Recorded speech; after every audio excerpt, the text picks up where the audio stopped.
تو جانوروں میں جیسے عرض کر دیا کہ بکرا بکری کا جو ہے 1 سال کا ہونا ضروری ہے، اور بھینس اور بھینسا اور اسی طرح گائے اور جو بیل ہیں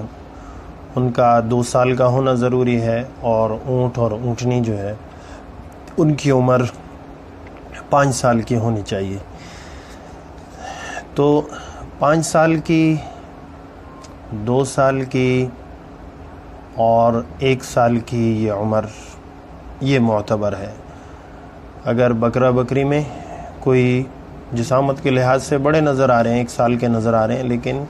1 سال سے 1 دن بھی اگر قربانی کے دن جس وقت ذبح کر رہا ہے 1 دن بھی اگر اس کی عمر کم ہے تو اس کی قربانی جائز نہیں ہوگی۔ اسی طرح اور جانور جن کے قربانی کا حکم دیا گیا ہے۔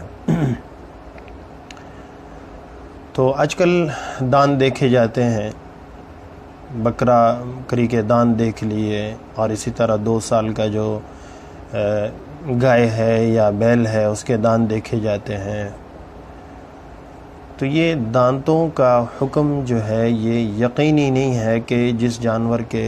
دانت نکلے ہوں گے تو اس کی قربانی ہوگی، جس کے دانت نہیں نکلے ہوں گے اس کی قربانی نہیں ہوگی۔ یہ احتیاطاً ہے کہ جب بکرا بکری سال کے ہو جائیں تو ان کے دانت نکلے ہوئے ہوتے ہیں، یا گائے اور بیل جو ہے ان کے دانت نکلے ہوئے ہوتے ہیں جو سال سے اوپر ہو چکے ہیں، یقیناً ان کے نکلے ہوئے ہوتے ہیں، تو یہ ایک علامت کے طور پر دیکھا جاتا ہے کہ یہ واقعتاً اور یقیناً 2 سال کے یا 1 سال کے ہو چکے ہیں۔ اگر ایک آدمی نے اپنے گھر میں ایک بیل یا گائے پالی ہے اور اس کے گھر میں 2 سال کے وہ ہو گئے ہیں، اس کو معلوم ہے، اور وہ 2 سال کے ہو چکے ہیں، ابھی تک دانت نہیں نکلے، تو یہ مطلب اب نہیں ہے کہ اس کے دانت نہیں نکلے تو اس کی قربانی نہیں ہوگی۔ اب یہاں پر اس کو معلوم ہے کہ 2 سال کے وہ ہو چکی ہے، اس کے سامنے وہ گائے بیل بکرا بکری جو ہے وہ پلے بڑے ہیں، اور اس کو تاریخ معلوم ہے پوری یقین کے ساتھ، تو پھر اب اگر اس کے دانت نہیں بھی نکلے، 1 سال کی بکرا بکری ہو گئے اور گائے بیل 2 سال کے ہو گئے کہ دانت نہیں بھی نکلے، تب بھی قربانی اس کی کر سکتے ہیں۔ تو یہ جو قربانی کے جانور ہیں یہ تو ان کا حکم تھا، اور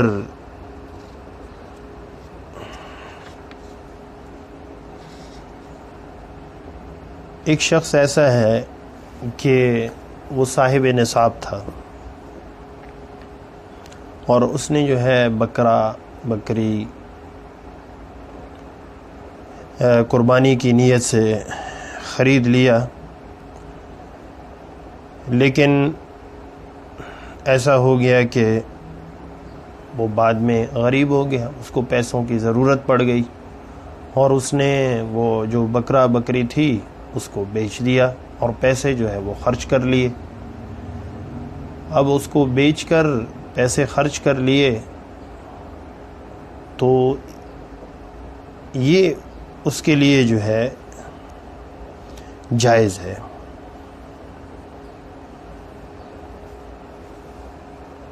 اب جو ہے اس کے اوپر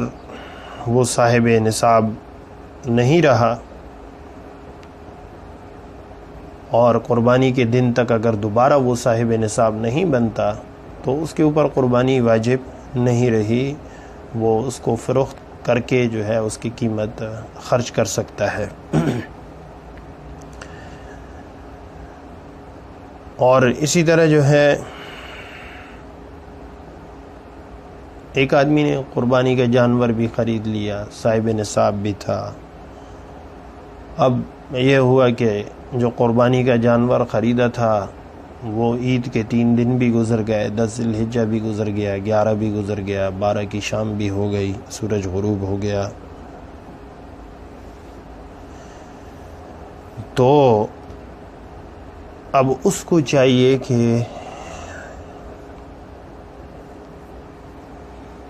وہ یہی جانور بعین ہی اس کو صدقہ کر دے، زندہ جانور صدقہ کر دے، اور اگر ذبح کر ڈالا تو پھر یہ کرے گا کہ اس میں سے وہ نہیں کھائے گا، خود نہیں کھا سکتا۔ جیسے قربانی کے جانور میں آدمی خود بھی گوشت کھا سکتا ہے جو وقت پر ذبح کیا ہو، اور اپنے گھر والوں کو، رشتہ داروں کو، غرباء مساکین کو کھلا سکتا ہے، لیکن جو جانور اس نے ذبح نہیں کیا، خریدا تھا، نہیں کیا ذبح، تو پھر اس جانور کا یہ حکم ہے کہ اگر اس نے ذبح کر ڈالا تو اس کا سارا گوشت غرباء میں تقسیم کرے گا، اور اگر ذبح نہیں کیا تو جانور پورا کا پورا صدقہ کر دے گا۔